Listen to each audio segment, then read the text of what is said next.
I can say I became aware of the reality of gun violence when I was in high school. That was the first time I knew about it. One of my classmates got shot. He got robbed and actually got shot, but he lived. He's in a wheelchair even today. But as a young adult, when I first had Blair around my dad's store in the Roseland neighborhood, which is plagued with violence, we had a lot of young people being killed then, and they were good kids, and I just didn't understand it. And they just went under the radar. It was week by week, and there were so many killings of young people. I mean, teenagers, 16 and under. It was unbelievable, and nothing was ever done about it.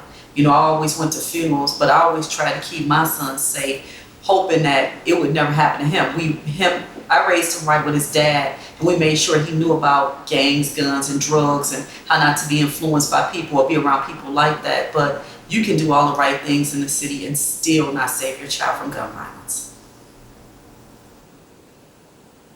I think Chicago struggles so much with gun violence because, number one, we have an exorbitant amount of guns flooding communities, especially African American communities. It's easier to get a gun in an African American community than you can get an education, food to eat, a good school, or job, or just a good place to live.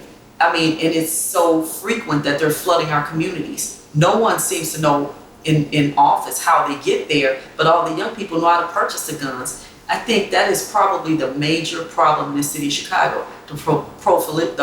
Actually, a lot of guns just flooding our neighborhoods. And we have no answers as to how. If it's legal gun ownership now and you have to have a FOIA card, but obviously the guns start out legal, but they end up illegal when somebody buys them and sells them in the community. So, if we could stop that problem, I think we could stop a lot. We really could. Gun violence has changed my life forever. When your only child is murdered and you got a parent who's a firefighter, a parent who's a police officer, people want to say, oh, it's just kids who don't have parents, they don't have anybody raising them. No, it's innocent young people being killed every day in the city of Chicago that are really changing this face of gun violence. They're not gangbangers, they're going to school and they're doing all the right things. And to have my child and teach him all those things, what not to do, what you should do, to go to college, to be respectful, to go to school, don't do drugs, don't drink, don't have sex before you're married. All these things I taught my son, and my son is in a cemetery right now. I put braces on his teeth to make sure his teeth were perfect. I wanted him to feel good about himself, and to love other people and respect other people. And he did everything I asked of him, but I couldn't save him. I could not save my only child from what this world had to offer, which was a gun in the hand of another teenager who shot and killed him and shot 4 other people on the bus that day. But he was the only one that died. So gun violence is, it's taken my whole life for me. I'm just here now trying to figure out, how do I stop another mother, another family, or another young person from being killed in the city? How do I make them not feel what I feel? Because I wouldn't want my worst enemy to feel what I feel every day.